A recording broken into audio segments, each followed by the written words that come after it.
Of all the things in the Warcraft universe to have a gripe with, mine is the flying stands.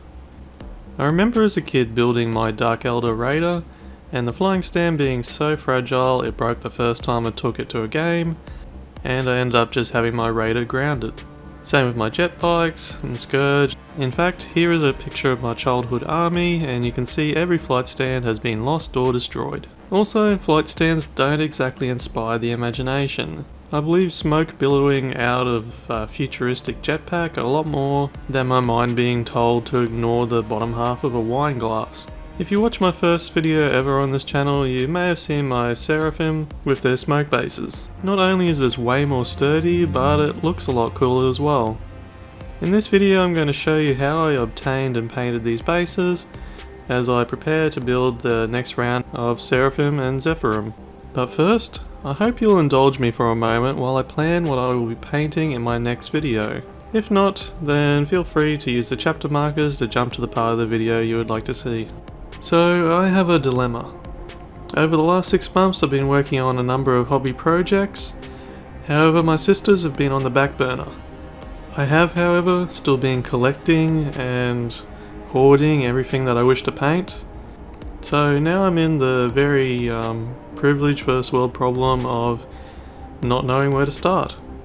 I could figure out my 2000 point list and focus on building everything that's in my roster, but I wanted to be a little bit more spontaneous. One of my many hobbies is developing software. One of my products just so happens to be Hobby Life, which conveniently already has my entire to-do list. So I sat down, started coding, and came up with a random generator that will help me select my next model from my list of models that I haven't painted yet. So in the app, this is my progress screen. So I was making great progress, but it has actually slipped a bit back to 2028, so I'm going to have to do something about that. I've completed 33% of my collection, and this is just a recap of 2021 for me, so this is my backlog which has been growing. Now if I switch over to the collections tab, you can see my sister's army at the top of the list here, and that I have 159 unpainted models. Now there's this new button in the top left, which goes to Project Roulette. I'll now switch to my sisters, and when I press this button, it will give me the unit that I'm next going to paint. So here we go.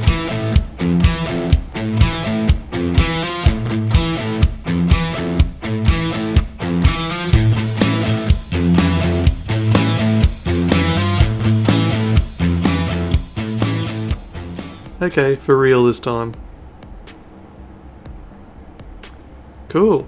So this is one of the more recent ones, so I've only added them to the collection 40 days ago when the new kill team came out. So these are my Adeptus Sororitas novitiates. So I was already really excited to check out these new models, so this should be a lot of fun. Okay, now back to the flying bases. Before anyone mentions it, yes, I am well aware that using 3D printed components means that I could be disqualified from any official tournaments. That doesn't bother me. I'm also aware that it can put me at a strategic disadvantage if the flying bases are a lot higher than the stock standard ones, and honestly the difference is very marginal, and by the time you account for the difference in contact point height, the models are just about on equal height on the table. So no matter which bases you use, it'll be pretty much the same. Okay, so with that out of the way, where can you get these bases? You can find them on Deadly Print Studios website.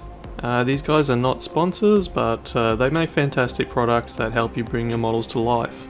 You can either buy the physical bases or the files to print them yourself.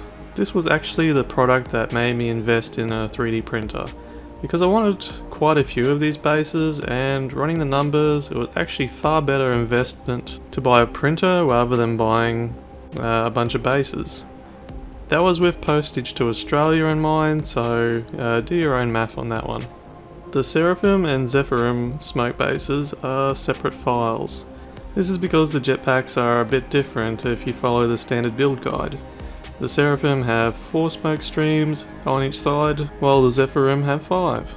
If you decided the physical purchase was better for you, then feel free to jump to the painting section of this video If not, then this is a quick rundown on what I did to prepare and print the files. Once you have the STL files, you need to prepare them for printing in a slicer. I won't be covering how to use a slicer in great detail here because it's a pretty big topic. That also differs a fair bit depending on the sort of printer you have. For reference, I'm using a SLA resin printer, specifically the Anycubic Photon Mono SE, and the slicer that I'm using here is Chitubox. There are a number of free slicer programs available. My personal preference is Chitubox, but Photon Workshop and Prusa, etc. are also great. Normally I would be positioning these models on a 30-degree angle, however the base on these models has such a good surface area, I don't think we really need to do that. This will also reduce the amount of support cleanup, since we'll need far less supports. When I angle models, I normally have a lift height of around 5mm, but since we're printing them straight on the plate, this will not be required. I'm going to choose to have a raft though. This will help protect the model when I'm removing it from the build plate, as the spatula will be against the raft rather than against the model. I think these models should be mostly self-supporting, so I'm going to be really lazy with the supports and automatically add medium supports. I definitely wouldn't recommend this on a more complicated model, but for these I'm sure this will be sufficient. I could probably get away with 0 supports, but I didn't want to risk it. Once it is ready to go, I'm going to select the slice button on the right, do a quick check to make sure the layers look good, and save the files to a USB drive. While the STL file is a 3D model, the slice file for the printer is really just a collection of layers or JPEG images, the black area telling the printer to ignore these pixels, while the white is what it actually needs to construct the layer. Again, I don't want to deep dive into the inner workings of 3D printers, as this is a huge topic that has been covered by some really good YouTubers. I'll make sure to drop some of their links in the description if you would like to know more. Once this is on the USB, I plug it into the printer, then run through the process to level the build plate, as it has been a while since my last print. I'm going to be using clear resin for this, mostly because it would add to the effect if my smoke bases were left a little bit translucent, but any colour would really do. I give the resin a good shake and then pour it into the vat just below the max line. Now with everything set up and in place, I'm selecting the file from the USB to print. Once printing has begun, it will show me on the screen how long the print job has left and how many layers it has done. It will even show a preview of the current layer that it is printing.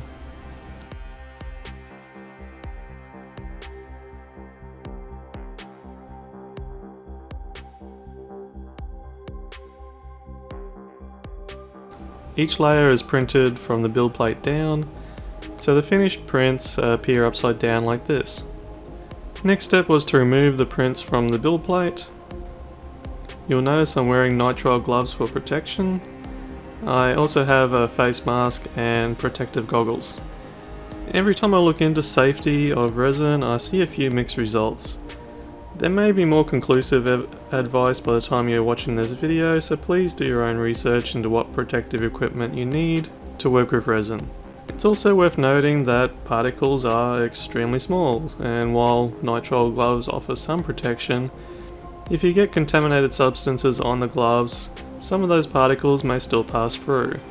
So that's just something to keep in mind and try to limit how exposed you are to uncured resin. After getting all the pieces off the build plate, I'm going to give them a bath in isopropyl alcohol. I've seen people recommend 99%, but I find 70% works just fine. And having it that little bit more diluted also makes it a bit more pleasant to work with. I'm using a wash and cure station, but shaking it in a container will also work. Next, you'll see why the safety goggles are required. I tried to set this up to drip dry, and it ended up falling back in and splashing some alcohol. I've heard horror stories of people getting pretty bad chemical burns on their eyes from isopropyl alcohol, so please be careful. At this point I should still be wearing gloves, even though the resin has been washed off, simply because it hasn't been 100% cured yet. I'm using this time to pull off the supports while the resin is still soft. Now I put it back onto the station in cure mode, which blasts the resin creations with UV light to make sure they are properly cured. I did the wash and cure for about 6 minutes each. You may find that different amounts of time work better for you. If you overcook your prints, then they will become harder but also more brittle. So that's something to watch out for. With all that done, it's time to prepare bases for painting. First step is to remove any remaining supports and then the raft. If you use a hobby knife, then you should be able to separate the model in the layer between the raft and the model. Once this is all cleaned up, it's time to paint. You don't need to use an airbrush for this, but I'm going to use one to save some time. You can also use a rattle can primer or hand paint with a brush on primer. I'm not too worried about coverage. Again, if it is translucent in areas, then that works to my advantage. Once it is entirely painted black, I'm going to move over to the painting desk and find a soft brush. I'm using a makeup brush in this case. Now I want to dry brush in downward strokes some Citadel Dawnstone paint. This will give the smoke some volume and depth, and make it look more like wispy smoke rather than just black. You don't need to be super neat for this part. The soft brush will do most of the heavy lifting by hitting the important areas and not leaving too many visible bristle marks. For the next step, I want to highlight the areas where the smoke is still mostly flame, such as right at the top where it's coming out of the jetpack. I'm using white paint for this. If you have watched my channel before, you might be wondering why I'm not using white ink, as this is my normal go-to. Well, ink is great for highlighting a model and doing zenithal highlights, but here I'm wanting to do something with a stronger gradient. Now I forgot to hit record for this next part, but as you can see, once I'd done all the white areas, I went over it with a bright yellow. After this, I gave the whole thing a coat with matte varnish just to lock it all in. Now at this point, you realise you've been bamboozled. Of course I was going to use acrylic ink. Starting with a strong crimson to really make the transition from yellow to grey-black work really well.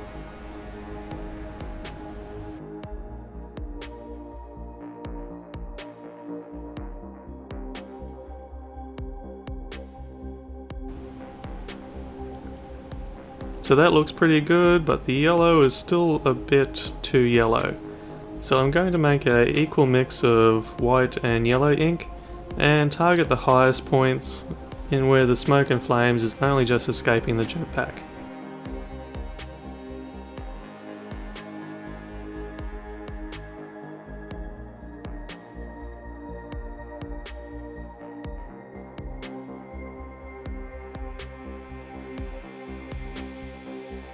So here they are, all ready for when I build the models. Just remember that plastic does not stick to resin with plastic glue, so you will need to use super glue when you're attaching them yourself. I also recommend testing the bases you wish to use during the build process. On the first batch I had some that didn't fit the way I wanted them to, in the way that I had configured them, so I had to cut off parts of the cloak to make them work with bases. This might not have been a problem if I had planned it a bit better. So that's it. I hope you have found this useful. Don't forget to subscribe if you want to see how my novitiates turn out, now that Fate has obligated me to do them. And on that subject, if you would like to test your Fate, Hobby Life is available for free on iOS App Store. There's no hidden catches. I just wanted to share this app with the world so that we can all kick hobby goals together. Thank you for watching and see you again soon.